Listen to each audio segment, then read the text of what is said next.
It's just not cricket, according to Gordon Brown. The British Prime Minister has stepped up the rhetoric against Robert Mugabe and matched it with action. Zimbabwean cricketers will be banned from touring the United Kingdom next year. And I can also announce that the Secretary for Culture is working with the English Cricket Board. We want to ensure that Zimbabwe does not tour England next year. And we will call for other countries to join us in banning Zimbabwe from the 2020 international tournament. As opposition supporters wait nervously for Friday's vote, the British government will intensify sanctions against Zimbabwe, with strict travel and financial restrictions targeting, we're told, specific members of Robert Mugabe's government. This decision stands in stark contrast with the kind of quiet diplomacy that's been taking place elsewhere.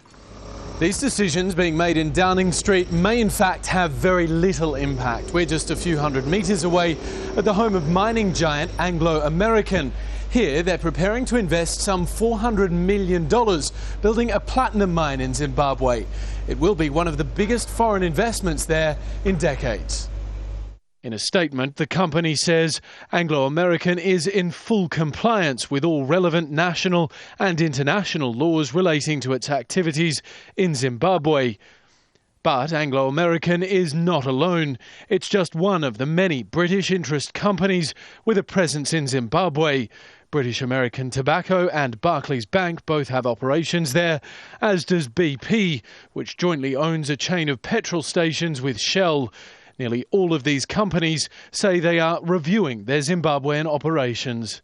These companies argue that they're actually employing ordinary Zimbabweans. They're feeding some money, much needed money, into the Zimbabwean economy, and they're preventing a complete collapse, which would be a disaster for ordinary people in Zimbabwe and would not necessarily remove those around Mugabe.